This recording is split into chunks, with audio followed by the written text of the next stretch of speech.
Amen at puri po ang ating Panginoon sa umaga ito. Maraming po salamat sa ating Panginoon for this is the day that the Lord has made. And I will rejoice and be glad. Welcome po sa devotions po natin sa House of Worship. We are in the topic po of Follow Me, number 27 na po tayo. And then I thank God po, mag-umpisa po ako sa salita po ng ating Panginoon sa John chapter 10, verses 14 to 15. Sabi po ng ating Panginoon, I am the good shepherd, and I know my sheep, and I'm known by mine own. Sa verse 15 po, as the Father knows me, even so I know the Father, and I lay down my life for the sheep. Yung po yung focus po natin, the shepherd laying it down his life for the sheep. Ngayon po sa verse 16, and other sheep I have which are not of this fold, them also I must bring, and they will hear my voice, and there will be one flock and one shepherd. Sa 70 po, ulitin po ng ating Panginoon dito, therefore my Father loves me, because I lay down my life, that I may take it again.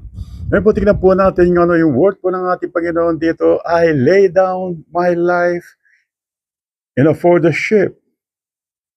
Kung titingnan po natin yung buhay ng sheep po, they don't know anything. The grazing area po, hindi po nila alam kung saan po may damo, hindi po nila alam kung saan po yung tubig, hindi po nila alam. Pati na po yung danger, hindi po nila alam. Ngayon po yung say po ng ating Panginoon, the Lord Jesus Christ po is the good shepherd, and He's going to lay down His life. Kung titingnan po natin ito, laying down His life. Kung if you are the owner, mayaman ka po, you're just going to sit there and relax. You're going to yung pong normally yung desire po ng isang tao is to get pleasure, is to get more money and money. Yung po yung desire po ng tao. Anything that this world offer. Ang ang offer ng world is lust of the flesh, lust of the eyes, the pride of life. Kay Moses po, nangyari po ito. But he didn't consider the pleasure of this life.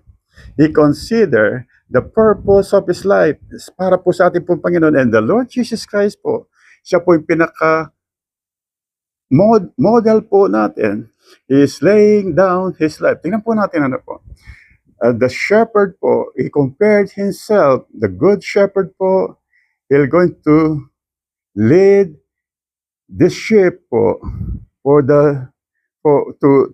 the grazing area. He's going to lead them to still waters. He needed to be with them so that they're going to be protected the whole day po. Kasama po nila ang shepherd. Ngayon po, pagdating po ng gabi, tingnan po natin ito po. Pagdating po ng gabi, dadalhin po niya ito sa sheepfold po. At andun po siya sa pinto, nagbabantay, doon po siya matutulog so that he can protect the sheep.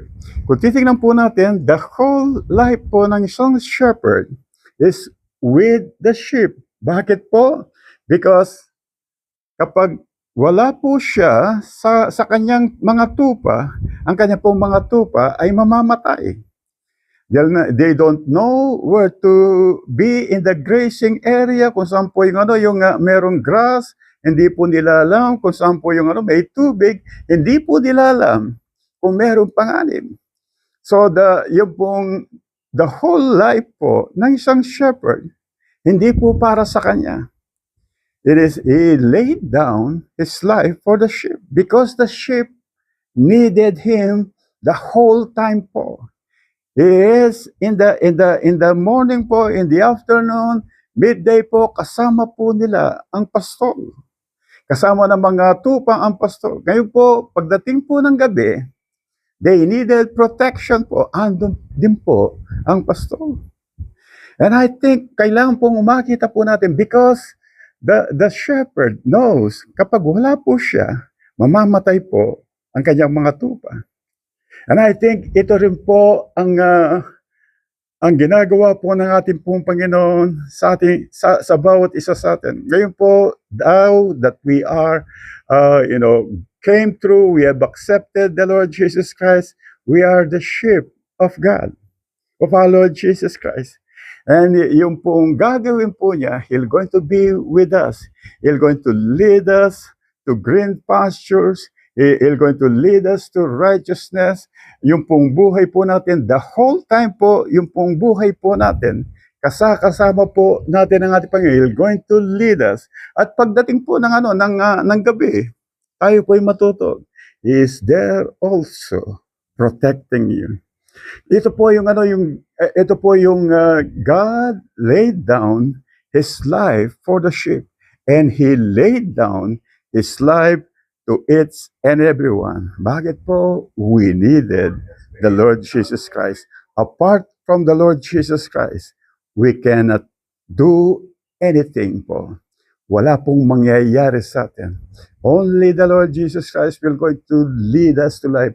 Sabi po ng ating Panginoon, He came to give us life and to have it more abundantly.